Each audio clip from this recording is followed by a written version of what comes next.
Man, I'm doing good. We're 2 weeks out from our world title challenge versus Rafael Espinoza. We didn't come out with the win, but I'm right back to it. I'm a true fighter. I'm true to the game. So, literally, I was right back to it as soon as I touched back down in Texas. Got right back to work, and so that's kind of, I just picked up where I left off, and just kept on grinding. Like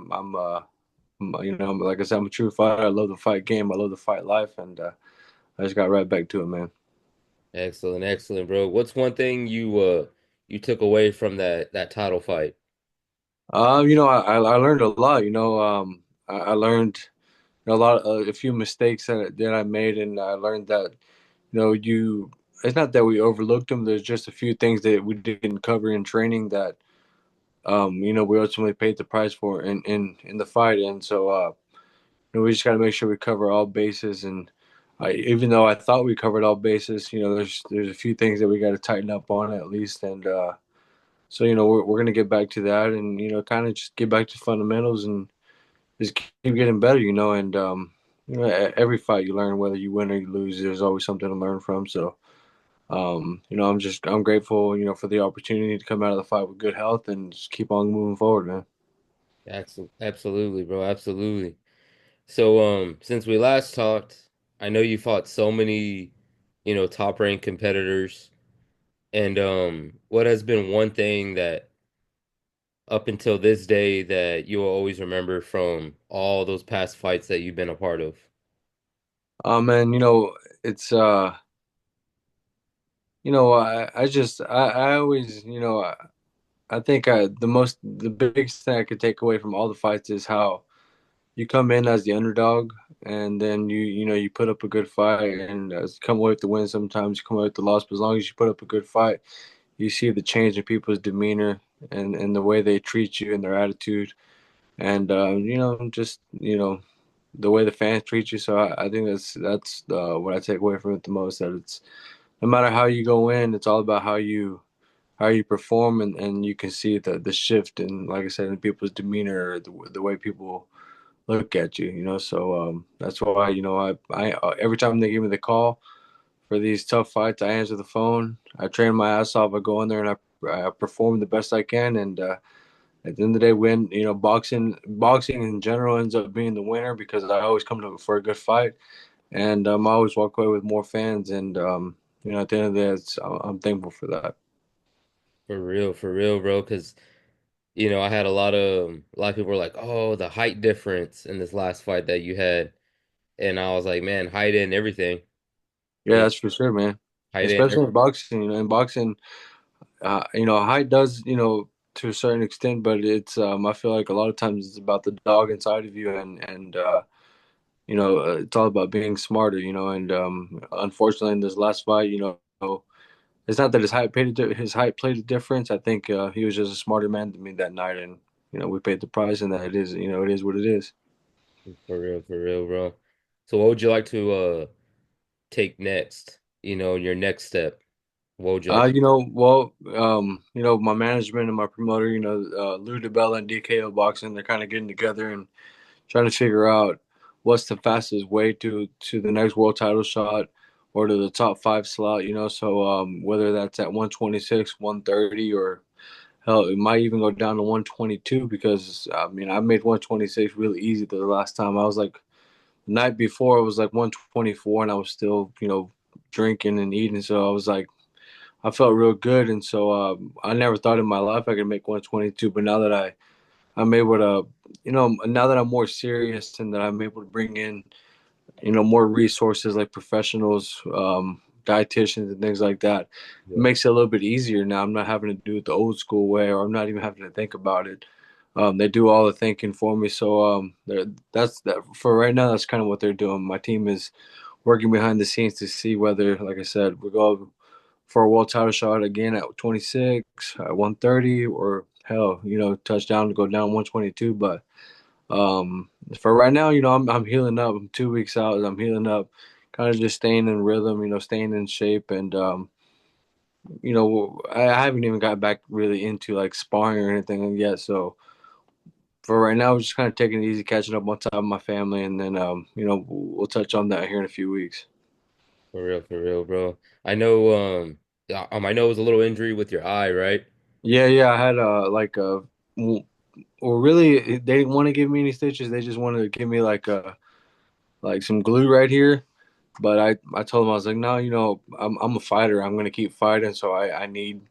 I'd rather you put some stitches to close it up right. So he put, I think, 3 or 4 stitches right there. It was a small little cut, and I got him out in 5 days, and it's all healed up now. You can't even tell really.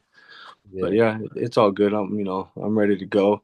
They gave me like they told me to not spar for like 30 days or something like that, and then um, I was suspended, not allowed to fight for 45 days. Of course, I'm not gonna fight for fucking 45 days, but so we're just kind of taking our time. Like I said, I'm still staying in rhythm, still training. Got right back to it the next day, but uh, I'll probably be sparring here in about a week or two, and see what it feels like, and then go from there. Excellent, bro. I can't wait to see you back in the ring. You know, it Yeah, feels yeah, like bro. it's only been 2 weeks, but should I always enjoy watching you fight. And that's why, like I said, you're a warrior.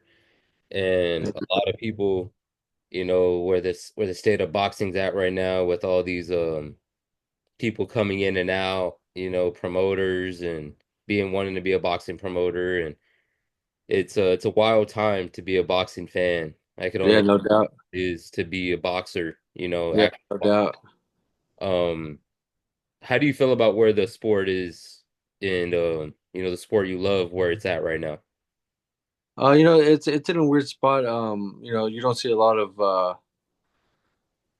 I mean, it's in a weird spot, but at the same time, for fighters, at the end of the day, um, it is about making money. So there is a lot of money out there right now in terms of like the guys that are working with His Excellency, Turkey Al Sheikh. So a lot of guys are working with him, and they're getting the big checks, but you're not seeing very exciting fights, and you're seeing a lot of people talk about that. At the end of the day, like I said, as fighters, this is our career also. This is how we make a living. So these guys are getting their checks, and they're not performing very well, but so that kind of gives boxing a bad taste because you're not, like I said, you're not getting these tough fights. You're kind of getting these easy fights or whatever. But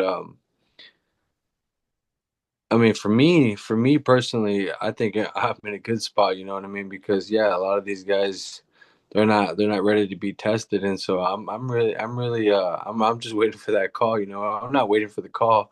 I'm poking my manager and poking my promoter, left and right, hitting them up. Hey, make sure you're making that call. Make sure you're making that call and see if you can get in their ear and then see if you give me that opportunity. I want to fight that guy. I want to fight that guy. So we're kind of in a good spot right now because there's a lot of like you said, a lot of new promoters and things coming up. So there's a lot of fights going on, and a lot of guys are comfortable and they're not used to being dogged. And every time I go in there, I'm gonna dog the guy out no matter who you are. So I kind of like where we are right now. You know what I'm saying? Like I said, there's a lot of bread out there and a lot of fighters take advantage of. That's for sure. Excellent.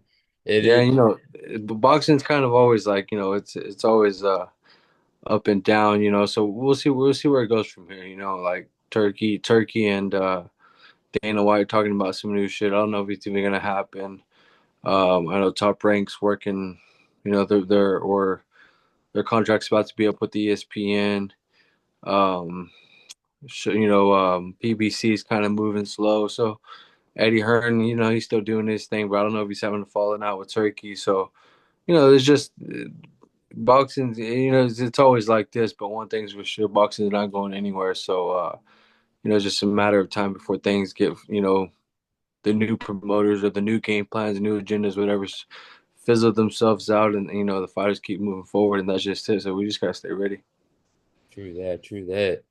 So you talk about, future opponents and people you would like to fight. Um, who would you like to fight? Say if you can name three guys in the matter of the next year, within the year. Yeah.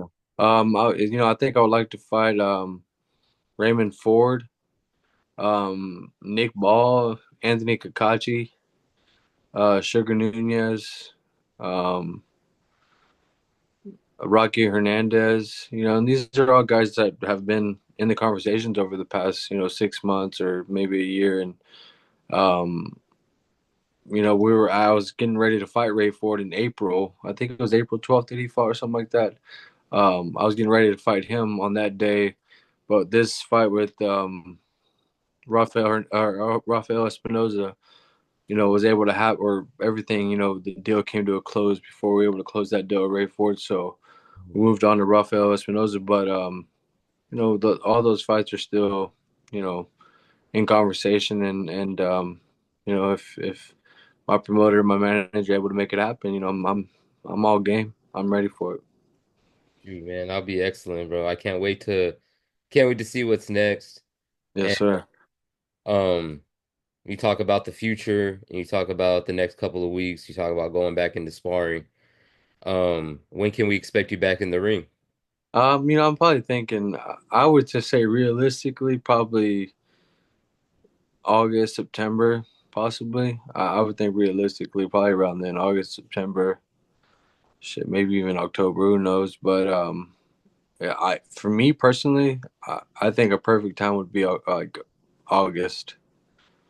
August would be a good time. I'll get a little time right now. Like I said, I'm catching up with time with my family, with my daughter, and just healing up. And then, like I said, here in about a week or two, start to amp it up again. And I think, by August I'll be good to go. June, July, August I'll be good to go. Give me like 12 weeks to kind of lock in and find an opponent and focus on that game plan, and I'll be ready to go. But we'll see. That's me. But you know how the boxing game is, so we'll see, man. Yeah, for real, for real. Let everyone know where they can follow you at, bro, and follow that journey to superstardom. Yeah, man. So you guys can follow me on Instagram at eddievasqueztx, or you can follow me on Twitter at Team Kid Vasquez. And yeah, follow me on there. I always try to holler back at everyone. You shoot me a message, I'll get back to you. And yeah, man, I appreciate all the support, and keep riding. We're gonna get another shot, and we'll be right back at the top. Facts, facts, bro. Everyone go follow, Eddie, because he's just knocking at the door, he's just waiting, And big shout out to all my sponsors, without y'all, none of this would be possible. Special thought shout out to Sunset Boxing, real new local gym here in San Antonio, Texas, doing big things. And the amateur fighters here in San Antonio are going wild. And, big shout out to Jd&Associates LLC. Welcome back to the team. And Gamez Law Fights. And to all my guys, man, thanks for riding with me. And everyone go follow Eddie because he's coming. And his links will be in the description down below. And thank you for coming back on the channel, bro. It's a complete honor. And everyone go watch his highlights, man. He always brings a good fight. Real warrior. It's been Edward, Carlito, one love. We out. Appreciate you, bro. Salute.